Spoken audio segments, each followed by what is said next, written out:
ಕಾಂಗ್ರೆಸ್ಸಿನ ಹೈಕಮಾಂಡು ಮುಖ್ಯಮಂತ್ರಿಗಳನ್ನ ಬದಲಾಯಿಸುವ ಖಚಿತ ನಿರ್ಧಾರಕ್ಕೆ ಹಾಗಾದ್ರೆ ಬರ್ತಾ ಇದೆಯೇ? ಅದರ ಸೂಚನೆಯ ಈ ಕಡತ ಯಜ್ಞ. ಡಿಕೆಶಿ ಅವರನ್ನ ಅವಮಾನ ಮಾಡ್ಲಿಕ್ಕೆ ಹೋದ್ರು, ಡಿಕೆಶಿ ಅವರನ್ನ ಒಂಟಿ ಆಗಿಸ್ಲಿಕ್ಕೆ ಹೋದ್ರು, ಡಿಕೆಶಿ ಅವರನ್ನ ನಗಣ್ಯ ಮಾಡ್ಲಿಕ್ಕೆ ಹೋದ್ರು ಸಾಧನಾ ಸಮಾವೇಶದಲ್ಲಿ. ಅದಕ್ಕೆ ತಕ್ಕಾಗಿ ಕನಕಪುರದ ಬಂಡೆ ಅಲ್ಲೇ ಸಿಡಿಯಿತು. ಸಿಎಂನ ಬದಲಾವಣೆಯ ಬಗ್ಗೆ ಇಡೀ 136 ಜನರಲ್ಲಿರುವ ಒಲವು ನಿಲುವುಗಳನ್ನು ತಿಳಿದುಕೊಂಡಿದ್ದಾರೆ. ಸಿಎಂ ನೇತೃತ್ವದಲ್ಲಿ ಆಗ್ಬೇಕಾಗಿತ್ತಿದು. ಸಿಎಂ ಅನ್ನು ಹೊರಗಡೆ ಅಟ್ಟಿ ಅವರು ಏಕಾಂತದಲ್ಲಿ ಮಾಡಿದ್ದಾರೆ. ಹೈಕಮಾಂಡ್ ಅದನ್ನ ಸೂಚಿಸಿದೆ. ಹಾಗಾದ್ರೆ ಈ ಬೆಳವಣಿಗೆಗಳು ಏನನ್ನ ಹೇಳ್ತದೆ?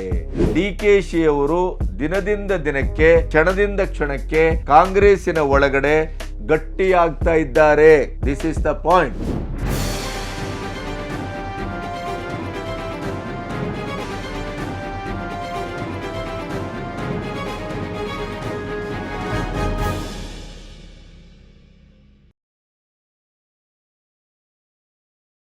ನಮಸ್ತೆ, ಬಿ ಗಣಪತಿ ನ್ಯೂಸ್ ಚಾನಲ್ಗೆ ಸ್ವಾಗತ.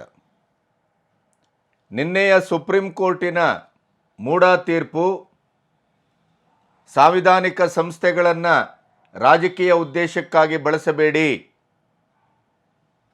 ರಾಜಕೀಯವನ್ನು ಮಾಡಲಿಕ್ಕೆ ಚುನಾವಣೆ ಇದೆ, ಬೇರೆ ಸ್ಥಳಗಳಿವೆ ಅಂತ ಇಡಿಗೆ ಛೀಮಾರಿ ಹಾಕಿದ ಸುಪ್ರೀಂ ಕೋರ್ಟಿನ ತೀರ್ಪನ್ನು ಗಮನಿಸಿದರೆ ಸಿದ್ದರಾಮಯ್ಯನವರು ಮತ್ತೆ ಹೆಚ್ಚು ಆತ್ಮವಿಶ್ವಾಸದಿಂದ ಕರ್ನಾಟಕದ ಒಟ್ಟು ರಾಜಕೀಯದ ಅವರ ಪಕ್ಷದ ಒಳಗಿನ ಅತಂತ್ರ ಸ್ಥಿತಿಯಲ್ಲೂ ಹೆಚ್ಚು ಸುಭದ್ರವಾದ ಹಾಗೆ ಕಾಣುತ್ತೆ, ಹೆಚ್ಚು ಬಲಿಷ್ಠವಾದ ಹಾಗೆ ಕಾಣುತ್ತೆ.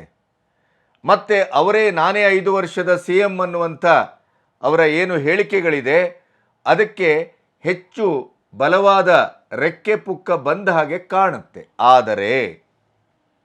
ಆದರೆ ವಸ್ತುಸ್ಥಿತಿ ಬೇರೆಯೇ ಇದೆ. ಡಿಕೆಶಿ ನಿನ್ನೆ ಹೊಸದಾದಂಥ ಒಂದು ದಾಳವನ್ನು ಉರುಳಿಸಿದ್ದಾರೆ. ಅದರ ಜೊತೆ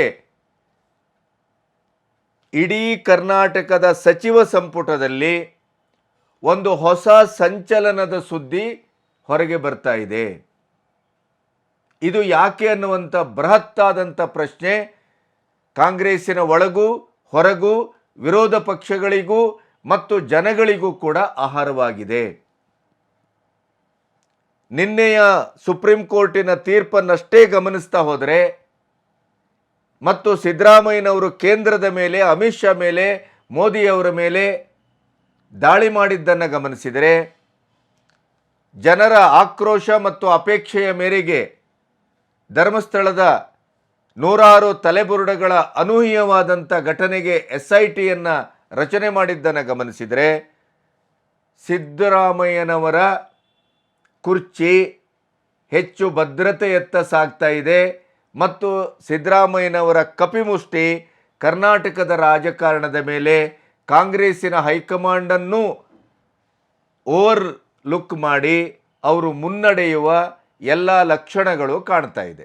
ಆದರೆ ಈ ಒರ್ಲೆ ಹುತ್ತಿನ ಮೇಲೆ ಮನೆ ಕಟ್ಟಿದ ಕಥೆಯೇ ಇದು ಅನ್ನುವ ಪ್ರಶ್ನೆಯೂ ಇನ್ನೊಂದು ಕಡೆ ಬಲವಾಗಿ ಕಾಡ್ತಾ ಇದೆ. ಡಿಕೆಶಿ ಅವರ ಅನೂಹ್ಯವಾದ ನಡೆ, ನಿಗೂಢವಾದ ನಡೆ, ಮೌನದ ಪ್ರತಿಕ್ರಿಯೆ, ಜಾಣತನದ ಪ್ರತಿಕ್ರಿಯೆ ಮತ್ತು ನಿಧಾನವಾಗಿ ಕಾಂಗ್ರೆಸ್ಸಿನ ಒಳಗಡೆ ವೃದ್ಧಿಗೊಳ್ತಾ ಇರುವಂಥ ತಟಸ್ಥ ಬಣ, ಇವೆಲ್ಲವನ್ನು ಗಮನಿಸ್ತಾ ಹೋದರೆ ಕಾಂಗ್ರೆಸ್ಸಿನ ಒಳಗಡೆ ಸಿದ್ದರಾಮಯ್ಯನವರ ಕುರ್ಚಿ ಭದ್ರತೆಗಿಂತ ಕುರ್ಚಿಯ ಬದಲಾವಣೆಯ ಸೂಚನೆ ಕಾಣ್ತಾ ಇದೆ. ಹಾಗಾದರೆ ಹೇಗೆ, ಯಾವ ತರ್ಕದಲ್ಲಿ ಇದನ್ನು ನಾವು ಕಾಣಬಹುದು? ವಸ್ತುಸ್ಥಿತಿ ಏನಿದೆ? ಇವೆಲ್ಲವನ್ನು ನಿಮ್ಮೆದುರು ಚರ್ಚೆ ಮಾಡಲಿಕ್ಕೆ ಮತ್ತು ನಿಮ್ಮ ಅಹವಾಲನ್ನು, ನಿಮ್ಮ ಪ್ರತಿಕ್ರಿಯೆಯನ್ನು ಕೂಡ ನಿರೀಕ್ಷೆ ಮಾಡಲಿಕ್ಕೆ ನಾನಿಲ್ಲಿ ಕೂತಿದ್ದೇನೆ. ಇಲ್ಲಿಯವರೆಗೆ ನನ್ನ ಚಾನಲನ್ನು ಸಬ್ಸ್ಕ್ರೈಬ್ ಮಾಡದೇ ಇದ್ದರೆ ತಕ್ಷಣ ಸಬ್ಸ್ಕ್ರೈಬ್ ಮಾಡಿ ಮತ್ತು ನನ್ನ ಸ್ವತಂತ್ರ ಪತ್ರಿಕೋದ್ಯಮಕ್ಕೆ ಆರ್ಥಿಕವಾಗಿ ಬೆಂಗಾವಲಾಗಿ, ಜೊತೆಗೆ ಭಾವನಾತ್ಮಕವಾಗಿ ನೀವು ನನ್ನನ್ನು ಬೆಳೆಸ್ತೀರಿ ಮತ್ತು ಬೆಂಬಲಿಸ್ತೀರಿ ಅಂತ ನಂಬಿದ್ದೇನೆ. ಒಂದೊಂದಾಗಿ ಗಮನಿಸ್ತಾ ಹೋಗೋಣ. ಒಂದು, ಕರ್ನಾಟಕದ ಸಚಿವ ಸಂಪುಟದಲ್ಲಿ ಒಂದು ಭರ್ಜರಿಯಾದ ಬೆಳವಣಿಗೆ ಕಾಣ್ತಾ ಇದೆ. ಈ ಬೆಳವಣಿಗೆ ಹಿಂದೆಂದೂ ನಡೆದಿರಲಿಲ್ಲ. 2.5 ವರ್ಷದಲ್ಲಿ ಈ ರೀತಿಯ ಯಾವುದೇ ರೀತಿಯ ಒಂದು ಕ್ಷಣಗಳನ್ನು ಕೂಡ ನಾವು ಕಂಡಿರಲಿಲ್ಲ.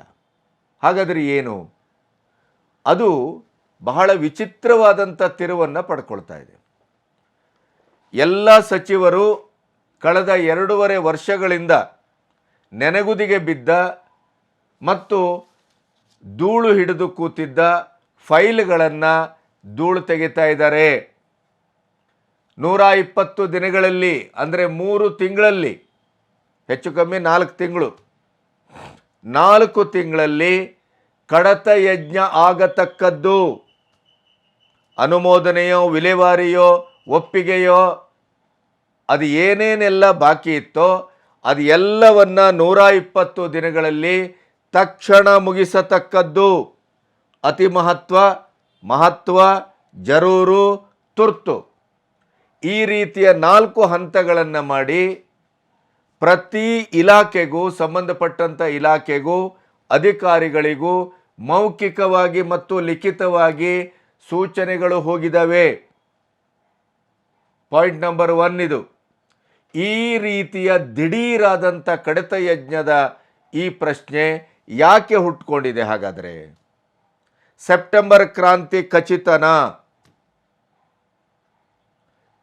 ಇಲ್ಲಿವರೆಗೆ ನಮ್ಮನ್ನು ಭೂತದ ಹಾಗೆ ಪ್ರಶ್ನೆಯಾಗಿ ಕಾಡ್ತಾ ಇರುವಂಥದ್ದು ಅಕ್ಟೋಬರ್-ಸೆಪ್ಟೆಂಬರ್ ಕ್ರಾಂತಿ, ಅಧಿಕಾರದ ಹಸ್ತಾಂತರ, 50-50 ಮಾತುಕತೆ, DK ಅವರ ಪದಗ್ರಹಣ, ಸಿದ್ದರಾಮಯ್ಯನವರ ಪದಚ್ಯುತಿ, ಇದು ಈಗ ತೇಲಿ ಬರ್ತಾ ಇರುವಂಥ, ಚರ್ಚೆಗೆ ಒಳಗಾಗ್ತಾ ಇರುವಂಥ ವಿಷಯ ಅಂತ ನಿಮಗೂ ಗೊತ್ತು, ನಮಗೂ ಗೊತ್ತು. ಈ ಕಡತ ವಿಲೇವಾರಿ ಯಜ್ಞ 120 ದಿನಗಳ ಗಡುವು ಮತ್ತು ಟೈಮ್ ಲಿಮಿಟನ್ನು ಹಾಕಿ ಓವರ್ ಟೈಮ್ ವರ್ಕ್ ಮಾಡಿ ಹಗಲು ರಾತ್ರಿ ಕೆಲಸ ನಡೀತಾ ಇದೆ. ಯಾಕೆ ಇದು? ಕಾರ್ಯಸೌಧದಲ್ಲೂ ನಡೀತಾ ಇದೆ, ವಿಧಾನಸೌಧದಲ್ಲೂ ನಡೀತಾ ಇದೆ, ಹೊಸ ಬಿಲ್ಡಿಂಗಲ್ಲೂ ನಡೀತಾ ಇದೆ, ಎಲ್ಲ ಕಡೆ ಪ್ರತಿ ಸಚಿವರು ಕೂಡ ಟೈಮ್ ಲಿಮಿಟನ್ನು ಹಾಕ್ಕೊಂಡು ಕಡತ ಯಜ್ಞ ಮಾಡ್ತಾ ಇದ್ದಾರೆ. ಹಾಗಾದರೆ ಇದರಲ್ಲಿ ಕಡತ ಯಜ್ಞದ ಒಂದು ಹಿನ್ನೆಲೆಯಲ್ಲಿ ನಾವು ಚರ್ಚಿಸಬಹುದಾದ, ನಿರೀಕ್ಷಿಸಬಹುದಾದ ಸಂಗತಿಗಳು ಯಾವುದು? 1, ಸಂಪುಟ ಪುನಾರಚನೆ ಸೆಪ್ಟೆಂಬರ್, ಅಕ್ಟೋಬರ್, ನವೆಂಬರ್ನಲ್ಲಿ ನಡೀತದೆ. ಹೊಸ ಸಂಪುಟ ಅಧಿಕಾರಕ್ಕೆ ಬರಲಿದೆಯೇ? ಒಂದು ಪ್ರಶ್ನೆ. ಹೊಸ ಸಂಪುಟ ಅಂದ್ರೇನು? ಹೊಸ ಮುಖ್ಯಮಂತ್ರಿ. ಯಾಕೆಂದರೆ ಇಲ್ಲಿಯವರೆಗೆ ಸಂಪುಟ ಪುನಾರಚನೆ ಮಾಡ್ತೇನೆ, ತನ್ನ ಆಪ್ತರನ್ನು ಒಳಗೆ ತರ್ತೇನೆ, ನಾಗೇಂದ್ರ ಇವರನ್ನೆಲ್ಲ ಮತ್ತೆ ಸಚಿವರನ್ನಾಗಿಸ್ತೇನೆ, ಅತೃಪ್ತರನ್ನು ಕೆಲವರನ್ನ ಒಳಗೆ ತರ್ತೇನೆ, ಕೆಲವರನ್ನು ಕೈ ಬಿಡ್ತೇನೆ ಅಂತ ಎಷ್ಟೇ ಹೇಳಿದರೂ ಕೂಡ ಹೈಕಮಾಂಡ್ ಸಂಪುಟ ಪುನಾರಚನೆಗೆ ಅವಕಾಶ ಕೊಟ್ಟಿಲ್ಲ. ಬದಲಾಗಿ ಬೇರೆಯೇ ಆದಂಥ ಒಂದು ಆಲೋಚನೆಗಳನ್ನು ಮತ್ತು ಸೂಚನೆಗಳನ್ನು ನಿರಂತರವಾಗಿ ಕೊಡ್ತಾ ಇದೆ ಹೈಕಮಾಂಡು. ಈ ಸಂಪುಟದಲ್ಲಿ ಇವತ್ತು ಕಡತ ಯಜ್ಞದ ವಿಲೇವಾರಿ ತ್ವರಿತವಾಗಿ ಸಚಿವರ ಒಂದು ಇಲಾಖೆಯಲ್ಲಿ ನಡೀತಾ ಇದೆ ಅಂತಾದರೆ 120 ದಿನಗಳಲ್ಲಿ ಕ್ರಾಂತಿ ಖಚಿತ, ಬದಲಾವಣೆ ಖಚಿತ. ಒಂದೋ ತಾವೇ ಮಂತ್ರಿಗಳಾಗಿರುವುದು ಡೌಟು, ಇಲ್ಲ ಇಡೀ ಸಂಪುಟದ ಪುನಾರಚನೆ. ಆ ಪುನಾರಚನೆಯ ಒಳಗುಟ್ಟೇನು ಅಂತಂದರೆ ಸಂಪುಟ ಅಷ್ಟೇ ಅಲ್ಲ, ಮುಖ್ಯಮಂತ್ರಿಯದ್ದು ಬದಲಾವಣೆ. ಮೋಡಾ ಕೇಸಿಗೆ ಸಂಬಂಧಪಟ್ಟು ಯಾವುದೇ ತೀರ್ಪು ಬರಲಿ, ಅವರ ಮೇಲಿನ ಆರೋಪ ಅದು ನಿರಾಧಾರ ಅಂತ ಖಚಿತ ಆಗಲಿ, ಇಳಿದು ಹೋಗುವಾಗ ಸಿದ್ದರಾಮಯ್ಯ ಶುದ್ಧರಾಮಯ್ಯ ಅಂತಲೇ ಬೇಕಾದರೆ ಘೋಷಣೆಯಾಗಲಿ, ಆದರೆ ಕೊಟ್ಟ ಮಾತಿನ ಪ್ರಕಾರ ಕಾಂಗ್ರೆಸ್ಸಿನ ಹೈಕಮಾಂಡು ಮುಖ್ಯಮಂತ್ರಿಗಳನ್ನು ಬದಲಾಯಿಸುವ ಖಚಿತ ನಿರ್ಧಾರಕ್ಕೆ ಹಾಗಾದರೆ ಬರ್ತಾ ಇದೆಯೇ? ಅದರ ಸೂಚನೆಯೇ ಈ ಕಡತ ಯಜ್ಞ ಅನ್ನುವಂಥದ್ದು ಪ್ರಶ್ನೆ. ಇದರ ಮಧ್ಯೆ ಮೈಸೂರಿನ ಇಡೀ ಸಾಧನಾ ಸಮಾವೇಶದ ಘಟನೆಯನ್ನು DK ಆಪ್ತರು ಮತ್ತು ಸಿದ್ದರಾಮಯ್ಯನವರ ಬಣ ಬೇರೆ ಬೇರೆಯಲ್ಲಿ ವ್ಯಾಖ್ಯಾನಿಸ್ತಾ ಇದೆ. ಒಂದು, ಈ ಸಿದ್ದರಾಮಯ್ಯನವರು ದೆಹಲಿಯಲ್ಲಿ ಆಡಿದ ಮಾತಿನ ಎಕ್ಸ್ಟೆನ್ಷನ್ ಇದು ಅಂತಲೂ ವ್ಯಾಖ್ಯಾನ ಆಗ್ತಾ ಇದೆ. ದೆಹಲಿಯಲ್ಲಿ ನಾನೇ 5 ವರ್ಷ CM, ಡಿ ಕೆ ಶಿ ಅವರ ಹತ್ರ ಶಾಸಕರ ಬೆಂಬಲ ಇಲ್ಲ, ಏನೋ 3-4 ಶಾಸಕರು ಇರ್ಬೋದು, ಈ ಥರದ ಮಾತನ್ನೇನು ಆಡಿದ್ರಲ್ಲ, ಅದಕ್ಕೆ ಡಿ ಕೆ ಶಿ ಅವರು ಪ್ರತಿಕ್ರಿಯೆ ಕೇಳಿದಾಗ ಏನಂದರು, ಎಲ್ಲವನ್ನು ಅವರೇ ಹೇಳಿದಾರಲ್ಲ, ಇದು ಶಕ್ತಿ ಪ್ರದರ್ಶನದ ಕಾಲ ಅಲ್ಲ. ಅಂದರೆ ಒಳಗಿಂದ ಅವರು ಹೇಳ್ತಾ ಇರೋದು ಯುಕ್ತಿ ಪ್ರದರ್ಶನದ ಕಾಲ. ಪ್ರಯತ್ನಕ್ಕೆ ಫಲ ಸಿಗದೇ ಇರಬಹುದು, ಪ್ರಾರ್ಥನೆಗೆ ಫಲ ಸಿಗತ್ತೆ. ಅವತ್ತು ಸೋನಿಯಾ ಗಾಂಧಿ ಅವರು ಹೇಳಿದ್ದೇನು, ಸಂಯಮದಿಂದಿರಿ, 2.5 ವರ್ಷದ ನಂತರ ನೀವೇ ಮುಖ್ಯಮಂತ್ರಿ. ಅವರ ಆಶ್ವಾಸನೆ, ಆ ಆಶ್ವಾಸನೆಯನ್ನು ನಾನು ಪ್ರಾರ್ಥನೆಯ ರೂಪದಲ್ಲಿ ಸ್ವೀಕರಿಸಿದ್ದೇನೆ. ನನ್ನ ಪ್ರಾರ್ಥನೆ ಫಲ ಕೊಟ್ಟೇ ಕೊಡುತ್ತೆ. ಇದೇ ಅಲ್ವಾ ಅದರ ಅರ್ಥ? ಆಮೇಲೆ ಅವರೇ ಎಲ್ಲವನ್ನ ಮಾತಾಡಿದ್ದಾರೆ. ನಾನೇನು ಮಾತಾಡಲಿಕ್ಕಿದೆ, ನಾನೇ ಮುಖ್ಯಮಂತ್ರಿ 5 ವರ್ಷ, ಡಿ ಕೆ ಶಿ ಅವರ ಹತ್ರ ಶಾಸಕರ ಬೆಂಬಲ ಇಲ್ಲ. ಆದರೆ ಶಾಸಕರ ಬೆಂಬಲ ದಿನದಿಂದ ಜನಕ್ಕೆ ಜಾಸ್ತಿ ಆಗ್ತಾ ಇದೆ ಅನ್ನುವಂಥ ಇಂಟೆಲಿಜೆನ್ಸ್ ರಿಪೋರ್ಟನ್ನು ಇಟ್ಟುಕೊಂಡೇ ಸಿದ್ದು ಅವರ ಬಣ ಸಿದ್ದರಾಮಯ್ಯನವರನ್ನು ಪ್ರವೋಕ್ ಮಾಡಿದ್ರಿಂದಲೇ ನಾನೇ ಮುಖ್ಯಮಂತ್ರಿ ಅನ್ನುವಂಥ ಹೈಕಮಾಂಡಿಗೂ ಅಚ್ಚರಿ ಮತ್ತು ಮುಜುಗರ ಆಗುವಂಥ ಹೇಳಿಕೆಯನ್ನು ಕೊಟ್ಟಿದ್ದು ಅನ್ನೋದು ಈಗ ಗುಟ್ಟಾಗುವುದಿಲ್ಲ. ಅದಕ್ಕೆ ಸಾಕ್ಷಿ ಖರ್ಗೆ ಅವರು, ಮಾದೇವಪ್ಪ CM ಅವರ ಕಿವಿ ಊದಬೇಡಪ್ಪ, ಅವರ ಕಿವಿ ಸರಿಯಾಗಿದೆ, ನಾನು ಹೇಳಿದ್ದಿಲ್ಲಿ ಸ್ವಲ್ಪ ಕೇಳಲಿ ಅಂತ ಪಬ್ಲಿಕ್ಕಲ್ಲಿ ಹೇಳಿದ ಮಾತು ಈಗ ನಾವೇನು ವಿಶ್ಲೇಷಣೆ ಮಾಡ್ತಾ ಇದ್ದೇವೆ ಅದಕ್ಕೆ ಮುಕುಟಪ್ರಾಯ, ಸಾಕ್ಷಿಪ್ರಾಯ. ಅದು ದರಿದ್ರರೇ, ನೀವೆಲ್ಲ ಸೇರಿ CM ಅನ್ನು ಕಿವಿ ಊದ್ತಾ ಇದ್ದೀರಿ. 50-50 ಅನುಪಾತ ಆಗಿ ಹೋಗಿದೆ. ಅವರು ಇಳಿಯುವ ಕಾಲ ಬಂದಾಗಿದೆ. ಡಿ ಕೆ ಶಿ ಅವರ ಪದಗ್ರಹಣದ ಸೂಚನೆ ಹೈಕಮಾಂಡ್ ಕೊಟ್ಟಾಗಿದೆ. ಈ ಮಾತನ್ನೇ ಅವರು ನಿಗೂಢವಾಗಿ ಮಾದೇವಪ್ಪ ಕಿವಿ ಊದಬೇಡ ಅಂದರೆ ನಿಮ್ಮಂಥ ಕಿವಿ ಊದುವ ಪಟ್ಟಿಂಗರಿಂದಲೇ ಸಿದ್ದರಾಮಯ್ಯ ಹಾಳಾಗ್ತಾ ಇದ್ದಾನೆ ಅನ್ನೋದನ್ನು ಖರ್ಗೆ ಅವರು ನೇರವಾಗಿ ಹೇಳಿದರು, ಸೂಚ್ಯವಾಗಿ ಹೇಳಿದರು. ಅದರ ಜೊತೆ CM ಸಿದ್ದರಾಮಯ್ಯನವರು ದೆಹಲಿಯಲ್ಲಿ ಏನು ಮಾತಾಡಿ ಬಂದರು, ಅದರ ಮುಂದುವರಿದ ಭಾಗ ಏನು, ಅವರಿಗೆ ಶಾಸಕರ ಬೆಂಬಲ ಇಲ್ಲ ಅನ್ನೋದನ್ನು ಸಾರ್ವಜನಿಕವಾಗಿ ತೋರಿಸಬೇಕು.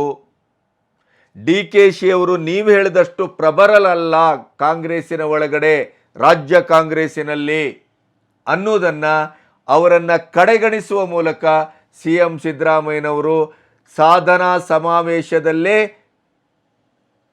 ಡಿ ಕೆ ಶಿವಕುಮಾರ್ ಅವರ CM ಪಟ್ಟದ ಕನಸಿಗೆ ಕೊಳ್ಳಿ ಇಡುವ ಪ್ರಯತ್ನವನ್ನು ಮಾಡಿದರು. ಮಾದೇವಪ್ಪನವರ ಸ್ವಾಗತದಲ್ಲೇ ಡಿ ಕೆ ಶಿ ಅವರ ಹೆಸರಿರಲಿಲ್ಲ.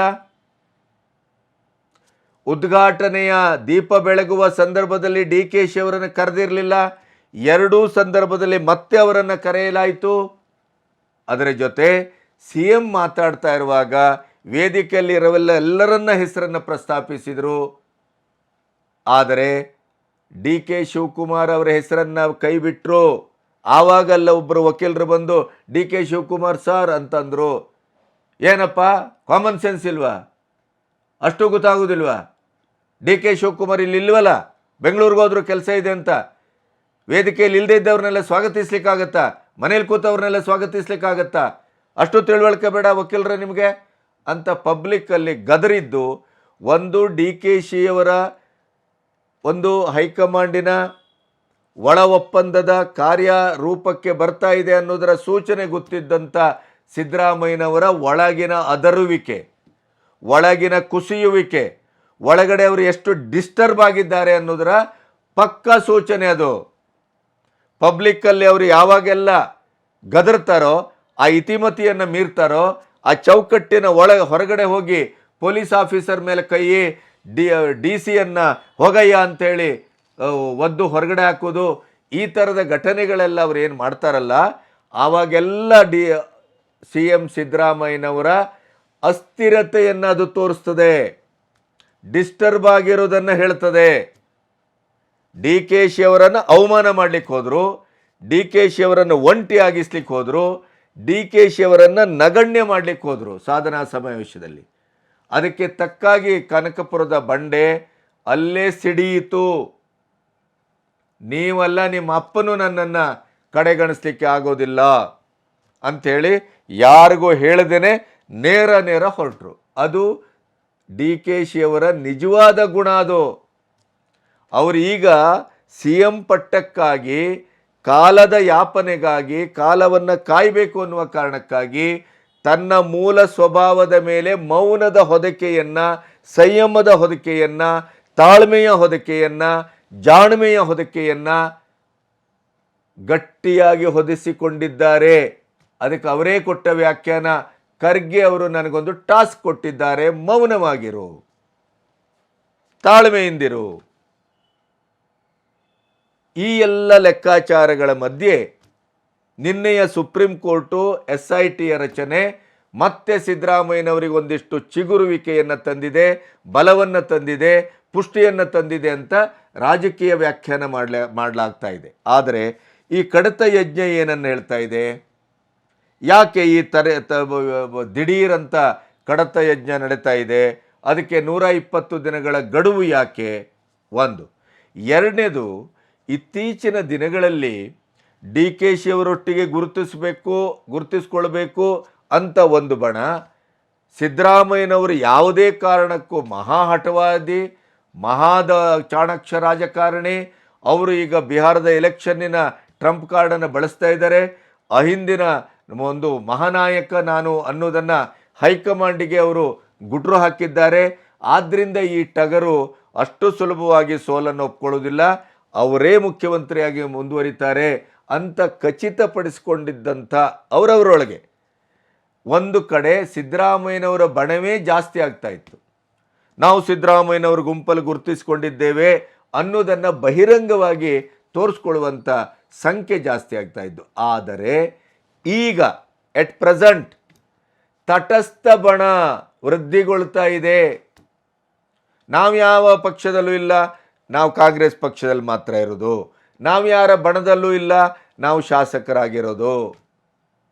ಹೈಕಮಾಂಡ್ ಏನು ಹೇಳುತ್ತದೆ ಅದನ್ನು ನಾವು ಕೇಳ್ತೇವೆ. ಇದು ಏನನ್ನು ಸೂಚಿಸ್ತದೆ ಅಂದರೆ, ಅತಂತ್ರತೆ ಇರುವುದು ಸತ್ಯ, 50-50 ಅನುಪಾತದ ಆಧಾರದಲ್ಲಿ ಅಧಿಕಾರದ ಹಸ್ತಾಂತರ ಖಚಿತ. ಹಾಗಾಗಿ ನಾವು ಬಣ ರಾಜಕೀಯ ಮಾಡೋದು ಬೇಡ, ಮಧ್ಯದಲ್ಲಿರೋಣ, ಆವಾಗ ನಮಗೂ ಭವಿಷ್ಯ ದಕ್ಕಬಹುದು ಅನ್ನುವಂಥ ಒಂದು ಯೋಚನೆಗೆ ಶಾಸಕರು ಬಂದಿದ್ದಾರೆ ಅಂತಾದರೆ ಸೆಪ್ಟೆಂಬರ್ ಕ್ರಾಂತಿ ಖಚಿತ. ಸಿದ್ದರಾಮಯ್ಯನವರ ಮೇಲೆ ತೂಗು ಕತ್ತಿ ಹೈಕಮಾಂಡು ಅಲ್ಲಾಡಿಸ್ತಾ ಇರುವುದು ನಿಶ್ಚಿತ. ಇದರದ್ದೇ ಸೂಚನೆಯನ್ನು ಅದು ಕೊಡ್ತಾ ಇದೆ. ಇನ್ನು ಅದರ ನಂತರ ನೀವು ಸಿದ್ದರಾಮಯ್ಯನವರು ಇಲ್ಲಿಯವರೆಗೂ MLC ಇದನ್ನು ಅಖೈರ್ ಮಾಡಿ ಅದನ್ನು ರಾಜ್ಯಪಾಲರ ಭವನಕ್ಕೂ ಕಳಿಸುವ ಹಂತದಲ್ಲಿದ್ದಾಗ ಅದನ್ನು ಹೈಕಮಾಂಡ್ ತಡೆತು. ನಿಗಮ ಮಂಡಳಿಗಳಿಗೆ ಇನ್ನೂ ಇದಾಗಲಿಲ್ಲ, ವಿಲೇವಾರಿ ಆಗಲಿಲ್ಲ. CM ಅನ್ನು ಬಿಟ್ಟು ಸರ್ಜೇವಾಲಾ 3-4 ದಿನ ನಿಂತು ಪ್ರತಿಯೊಂದು ಸಚಿವರ ಶಾಸಕರನ್ನು 1 to 1 ಭೇಟಿಯಾದರು, ಸಚಿವರ ಮೌಲ್ಯಮಾಪನ ಮಾಡಿದ್ರು ಕಾರ್ಯವಿಧಾನವನ್ನು. ಅದರ ಜೊತೆಗೆ CMನ ಬದಲಾವಣೆಯ ಬಗ್ಗೆ ಇಡೀ 136 ಜನರಲ್ಲಿರುವ ಒಲವು ನಿಲುವುಗಳನ್ನು ತಿಳಿದುಕೊಂಡಿದ್ದಾರೆ. CM ನೇತೃತ್ವದಲ್ಲಿ ಆಗಬೇಕಾಗಿತ್ತಿದು. CM ಅನ್ನು ಹೊರಗಡೆ ಅಟ್ಟಿ ಅವರು ಏಕಾಂತದಲ್ಲಿ ಮಾಡಿದ್ದಾರೆ. ಹೈಕಮಾಂಡ್ ಅದನ್ನು ಸೂಚಿಸಿದೆ. ಹಾಗಾದರೆ ಈ ಬೆಳವಣಿಗೆಗಳು ಏನನ್ನು ಹೇಳ್ತದೆ? ಸಿದ್ದರಾಮಯ್ಯನವರಷ್ಟು ಗಟ್ಟಿ, ಅವರೇ 5 ವರ್ಷ ನಿಲ್ತಾರೆ ಅನ್ನೋದಕ್ಕೆ ಹೈಕಮಾಂಡ್ ಮಣೆ ಹಾಕಿದ್ದೇ. ಆದರೆ ಈ ಎಲ್ಲ ಬೆಳವಣಿಗೆಗಳು ಯಾಕೆ? ಅವರು ಹೇಳಿದ MLCಯನ್ನೇ ಕೊಟ್ಬಿಡ್ಬೋದಿತ್ತು, ಸಂಪುಟ ಪುನರ್ರಚನೆ ಮಾಡಬೇಕು ಅಂತ ಇನ್ನಿಲ್ಲದ ಸರ್ಕಸ್ಸನ್ನು ಮಾಡಿದರು ಸಿದ್ದರಾಮಯ್ಯನವರು. ನೋ, ಅದಾಗಿಲ್ಲ. ಯಾಕೆ? ಕಡತ ವಿಲೇವಾರಿ, ತಟಸ್ಥ ಬಣದ ವೃದ್ಧಿ, ಅದರ ಜೊತೆಗೆ ಅಚ್ಚರಿದಾಯಕವಾದಂಥ ಇನ್ನೊಂದು ಸುದ್ದಿ ಅಂತಂದರೆ, ಡಿ.ಕೆ. ಶಿವಕುಮಾರ್, ಡಿ.ಕೆ. ಸುರೇಶ್ ಅವರ ನೇತೃತ್ವದಲ್ಲಿ ತನ್ನ ಬೆಂಬಲಿಗರ ಗುಂಪನ್ನ ವೃದ್ಧಿಸಿಕೊಳ್ತಾ ಇದ್ದಾರೆ. ಅದಕ್ಕಾಗಿಯೇ ಸಿದ್ದರಾಮಯ್ಯನವರು ಅಧೀರಗೊಂಡಿದ್ದು, ಡಿಸ್ಟರ್ಬ್ ಆಗಿದ್ದು. ನಾನೇ 5 ವರ್ಷ ಮುಖ್ಯಮಂತ್ರಿಯ ಕುರ್ಚಿ ಖಾಲಿ ಇಲ್ಲ, ಯಾವುದೇ ಅಧಿಕಾರದ ಹಸ್ತಾಂತರದ ಪ್ರಶ್ನೆಯೇ ಹೈಕಮಾಂಡ್ನ ಎದುರಿಲ್ಲ ಅಂತ ಇವರೇ ಹೇಳಿದ್ದು. ಹೈಕಮಾಂಡ್ ಭೇಟಿನೂ ಮಾಡಿಲ್ಲ.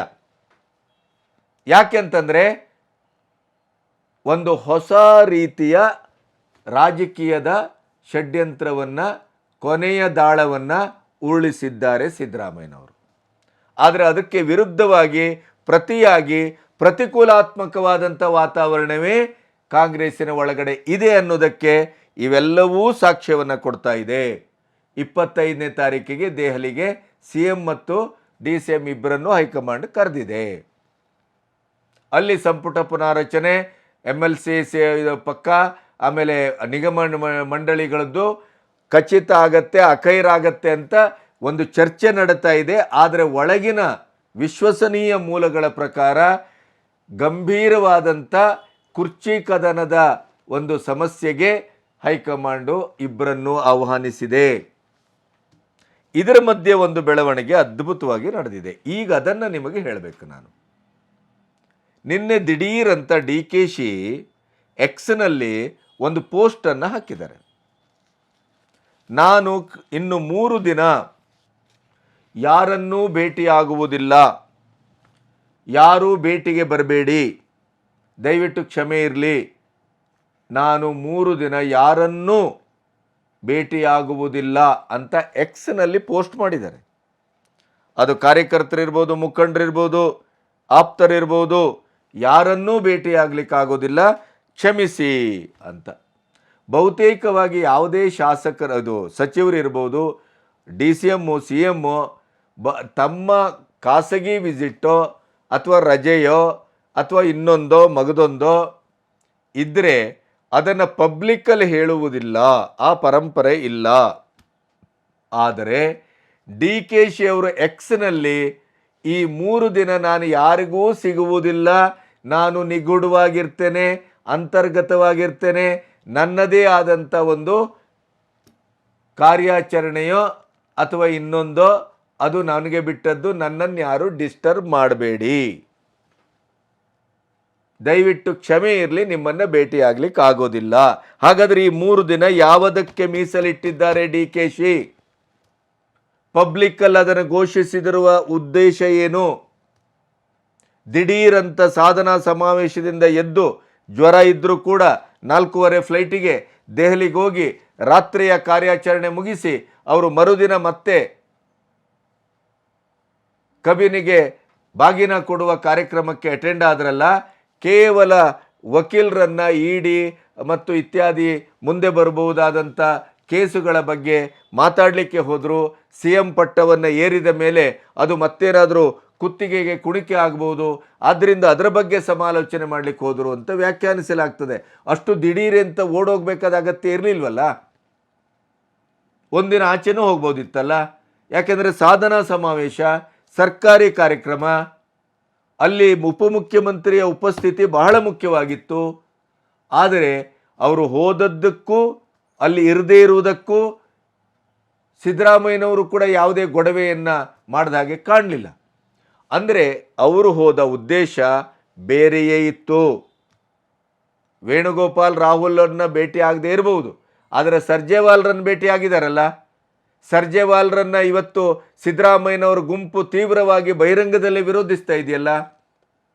ಸ್ವತಃ ಸಿದ್ದರಾಮಯ್ಯನವರೇ ಸರ್ಜೇವಾಲ್ರ ವಿರುದ್ಧ ಬೆಳಗಾವಿಯಲ್ಲೂ ಸಿಡಿದಿದ್ರು, ಇಲ್ಲೂ ಮೊನ್ನೆ ಅವರು ಮೌಲ್ಯಮಾಪನ ಮಾಡೋದನ್ನು ಮುಂದುವರಿಸಿದಾಗ ಅವರು ಅಸಮಾಧಾನವನ್ನು ವ್ಯಕ್ತಪಡಿಸಿದ್ದಾರೆ. ಇದರ ಅರ್ಥ ಏನು? ಸರ್ಜೇವಾಲಾ, ಖರ್ಗೆ ಇಬ್ಬರು DKC ಪರವಾಗಿದ್ದಾರೆ, ಹೈಕಮಾಂಡ್ DKC ಪರವಾಗಿದೆ. ಅದಕ್ಕಾಗಿಯೇ ಇದು MLCನೂ ಇಲ್ಲ, ಸಂಪುಟ ಪುನರ್ರಚನೆ ಇಲ್ಲ, ನಿಗಮ ಮಂಡಳಿಯೂ ಇಲ್ಲ, ಯಾವುದಕ್ಕೂ ಸಿದ್ದರಾಮಯ್ಯನವರಿಗೆ ಸ್ವಾತಂತ್ರ್ಯವನ್ನು ಕೊಡ್ತಾ ಇಲ್ಲ ಹೈಕಮಾಂಡು. ಇದು ಪಾಯಿಂಟು.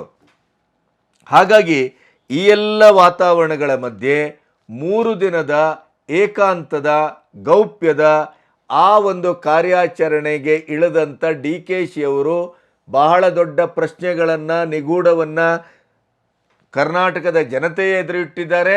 ಸ್ವತಃ ಅವರ ಪಕ್ಷೀಯರಿಗೆ ನಡುಕ ಹುಟ್ಟಿದೆ.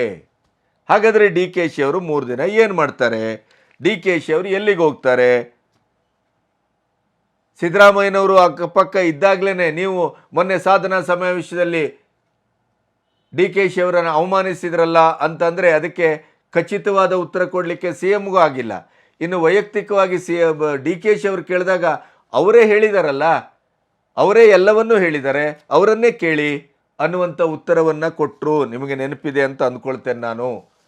ಈ ಕಡತ ಯಜ್ಞದ ಫಾಸ್ಟ್ ಟ್ರ್ಯಾಕು, 120 ದಿನದ ಗಡುವು, ತಟಸ್ಥ ಬಣ ವೃದ್ಧಿಗೊಳ್ತಾ ಇರುವಂಥದ್ದು, ಮೇಲಿಂದ ಮೇಲೆ ಸಿ ಎಂ ಡಿಸ್ಟರ್ಬ್ ಆಗ್ತಾ ಇರುವಂಥದ್ದು, ಡಿ ಕೆ ಶಿಯವರು ತನ್ನದೇ ಆದ ಹಾದಿಯಲ್ಲಿ ತನ್ನದೇ ಆದ ಸಿ ಎಂ ಕುರ್ಚಿಯತ್ತ ತೀವ್ರಗತಿಯಲ್ಲಿ ಸಾಗ್ತಾ ಇರುವಂಥದ್ದು, ಹೈಕಮಾಂಡು ಖರ್ಗೆ, ಸರ್ಜೇವಾಲಾ ಇತ್ಯಾದಿ ಎಲ್ಲರೂ ಕೂಡ ಡಿ ಕೆ ಶಿಯ ಪರವಾಗಿ ನಿಂತಿದ್ದಾರೆ ಅನ್ನೋದು ಎಲ್ಲ ಘಟನೆಗಳಿಂದ ನಮಗೆ ವ್ಯಕ್ತ ಆಗ್ತಾ ಇದೆ. ಹೀಗಿರುವಾಗ ಡಿ ಕೆ ಶಿಯವರು ದಿನದಿಂದ ದಿನಕ್ಕೆ, ಕ್ಷಣದಿಂದ ಕ್ಷಣಕ್ಕೆ ಕಾಂಗ್ರೆಸ್ಸಿನ ಒಳಗಡೆ ಗಟ್ಟಿಯಾಗ್ತಾ ಇದ್ದಾರೆ. This is the point. ಈ ಹೊತ್ತಿನಲ್ಲಿ ಎಲ್ಲ ವಿದ್ಯಮಾನಗಳು ಹೇಳ್ತಾ ಇರುವಂಥ, ಸೂಚಿಸ್ತಾ ಇರುವಂಥ ಸತ್ಯ ಏನು ಅಂತಂದರೆ, ಸಿದ್ದರಾಮಯ್ಯನವರ ಪದಚ್ಯುತಿ ಖಚಿತ, ಅಕ್ಟೋಬರ್ ಅಥವಾ ಸೆಪ್ಟೆಂಬರ್ ಕ್ರಾಂತಿ ನಿಶ್ಚಿತ. ಯಾವುದೇ ಹರ್ಡಲ್ಗಳು, ಯಾವುದೇ ಅಡೆತಡೆಗಳು ಏನೇ ಇದ್ದರೂ ಕೂಡ ನನಗೆ ಪ್ರಾರ್ಥನೆಯಲ್ಲಿ ನಂಬಿಕೆ ಇದೆ, ಅಧಿನಾಯಕಿಯ ಒಂದು ಮಾತಿನ ಮೇಲೆ ನಂಬಿಕೆ ಇದೆ. ಹೈಕಮಾಂಡ್ ನನ್ನ ಭ್ರಮನಿರಸನಗೊಳಿಸಲಾರದು. 50-50 ಅನುಪಾತದ ಪ್ರಕಾರ ನನಗೆ ಸಿ ಎಂ ಕುರ್ಚಿ ಗ್ಯಾರಂಟಿ. ಅದಕ್ಕೆ ಬೇಕಾದಂಥ ಎಲ್ಲ ಕಾರ್ಯಾಚರಣೆಯನ್ನು ಈ 3 ದಿನದಲ್ಲಿ ಪ್ರಾಯಶಃ ಡಿ ಕೆ ಶಿ ಸಂಪೂರ್ಣಗೊಳಿಸ್ತಾರೆ. ಆದ್ದರಿಂದಲೇ ಸೂಚನಾತ್ಮಕವಾಗಿ ಅವರು ಎಕ್ಸ್ನಲ್ಲಿ ಈ ಮಾಹಿತಿಯನ್ನು ಹಂಚಿಕೊಂಡಿದ್ದಾರೆ ಅನ್ನೋದು ಬಹುತೇಕವಾಗಿ ಖಚಿತ. ಆದ್ದರಿಂದ ಸಿದ್ದರಾಮಯ್ಯನವರು ಹೊರಗಡೆ ಗಟ್ಟಿ ಭಾಳ ದಷ್ಟಪುಷ್ಟ ಆಗ್ತಾ ಇದ್ದಾರೆ, ಸಿ ಎಂ ಆಗಿ ಮುಂದುವರಿತಾರೆ ಅಂತ ನಮಗೆ ಅನಿಸಿದರೂ ಕೂಡ ಅದು ಸತ್ಯ ಅಲ್ಲ. ಯಾಕೆಂತಂದರೆ ಜನರ ಬೆಂಬಲ, ಶಾಸಕರ ಬೆಂಬಲ, ಮಂತ್ರಿಗಳ ಬೆಂಬಲ ಎಲ್ಲವೂ ಸಿಕ್ಕಿದಾಗಲೂ ಕೂಡ ಕಾಂಗ್ರೆಸ್ ಹೈಕಮಾಂಡ್ ಹಲವು ಬಾರಿ ಬಹಳ ನಿಷ್ಕರುಣೆಯಿಂದ ಕೆಟ್ಟದ್ದಾಗಿ ಮುಖ್ಯಮಂತ್ರಿ ಪದವಿಯಿಂದ ಮಹಾನಾಯಕರನ್ನೇ ಕಿತ್ತು ಬಿಸಾಡಿದ ಉದಾಹರಣೆ ಕಾಂಗ್ರೆಸ್ನಲ್ಲಿದೆ. ಕಾಂಗ್ರೆಸ್ ಹೈಕಮಾಂಡ್ ಮನಸ್ಸು ಮಾಡಿದ್ರೆ ಏನು ಬೇಕಾದ್ರೂ ಮಾಡುತ್ತೆ. ಹಾಗಾಗಿ ಡಿ ಕೆ ಶಿ ಸಾಮ ಭೇದ ದಂಡಕ್ಕೆ ಬಂದು ನಿಂತಿದ್ದಾರೆ. ಮತ್ತು ಹೈಕಮಾಂಡಿನ ಎಲ್ಲ ಅಪೇಕ್ಷೆಗಳನ್ನು ಈಡೇರಿಸುವ ತಾಕತ್ತು ಡಿ ಕೆ ಶಿ ಅವರಿಗಿದೆ. ಹಾಗಾಗಿ ಡಿ ಕೆ ಶಿ ಅವರು ಒಂದು ಬಿಸಿ ತುಪ್ಪ, ನುಂಗಲೂ ಆರದು ಉಗುಳಲೂ ಆರದು. ಹೈಕಮಾಂಡಿಗೆ ಡಿ ಕೆ ಶಿ ಅವರನ್ನು ಒಂದು ಚೂರು ಕಡೆಗಣಿಸಿದರೆ ಡಿ ಕೆ ಶಿ ಅಮಿತ್ ಶಾ ಅವರೊಟ್ಟಿಗೆ ಒಂದು ಸಂಧಾನವನ್ನು, ಸಂಬಂಧವನ್ನು, ಸಂಪರ್ಕವನ್ನು ಇಟ್ಕೊಂಡಿದ್ದಾರೆ ಅನ್ನೋದು ಪಕ್ಕಾ ಗೊತ್ತಿದೆ ಅವರಿಗೆ. ಆದ್ದರಿಂದ ಇದೊಂದು ಸಿಡಿತಲೆ.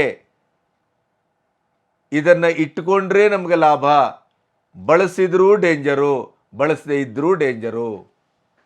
ಹಾಗಾಗಿ ಡಿ ಕೆ ಶಿ ಅವರನ್ನು ನಾವು ಅವಗಣನೆಗೆ ಮಾಡುವ ಯಾವ ಸಾಧ್ಯತೆಯೂ ಹೈಕಮಾಂಡಿನ ಅಂಗಳದಲ್ಲಿಲ್ಲ. ಇಲ್ಲಿ ಸಿದ್ದರಾಮಯ್ಯನವರು ತನ್ನ ಚಾಣಾಕ್ಷ ರಾಜಕಾರಣವನ್ನು ಮುಂದುವರಿಸಿದ್ದಾರೆ ಹೊರತು ಸಿದ್ದರಾಮಯ್ಯನವರ ಬಲ ದುರ್ಬಲಗೊಳ್ತಾ ಇದೆ, ಸಿದ್ದರಾಮಯ್ಯನವರ ತಂಡ ಚದುರ್ತಾ ಇದೆ, ತಟಸ್ಥ ಬಣ ವೃದ್ಧಿ ಆಗ್ತಾ ಇದೆ, ಮತ್ತು ಡಿ ಸಿ ಎಂ ಶಿವಕುಮಾರ್ ಅವರ ಆಪ್ತ ವಲಯ ಹಿಗ್ಗುತ್ತಾ ಇದೆ. ಅದಕ್ಕೆ ಒಂದು ಕಾರ್ಯಾಚರಣೆಯ ಸ್ವರೂಪವನ್ನು ಡಿ ಕೆ ಶಿ ಅವರು ಕೊಟ್ಟದ್ದನ್ನು ನೋಡಿದ್ರೆ 100% ಸಿ ಎಂ ಆಗುವುದು ಡಿ ಕೆ ಶಿವಕುಮಾರ್ ಖಚಿತವಂತಲೇ ಅನ್ನಿಸ್ತಾ ಇದೆ. ಅಕ್ಟೋಬರ್ ಸೆಪ್ಟೆಂಬರ್ ಕ್ರಾಂತಿ ಅಂದರೆ ಸಿದ್ದರಾಮಯ್ಯನವರ ಆಪ್ತರ ಪದಚ್ಯುತಿ. ಇದು ಈ ಹೊತ್ತಿನ ಕಾಂಗ್ರೆಸ್ಸಿನ ಒಳಗಿನ ಒಂದು ಕ್ಷಿಪ್ರ ರಾಜಕೀಯದ ಸ್ಪಷ್ಟ ಚಿತ್ರಣ ಅಂತ ನಾನು ನಂಬಿದ್ದೇನೆ. ನಿಮ್ಮ ಅಭಿಪ್ರಾಯವನ್ನು ತಿಳಿಸಿ, ಕಮೆಂಟ್ಸನ್ನು ತಿಳಿಸಿ. ಆ ಆಧಾರದಲ್ಲಿ ಮತ್ತೆ ಹೊಸ ಬೆಳವಣಿಗೆಗಳಿಗೆ ನಿಮ್ಮೊಂದಿಗೆ ಮುಖಾಮುಖಿ ಆಗ್ತೇನೆ. ಅಲ್ಲಿಯವರೆಗೆ ನಮಸ್ತೆ.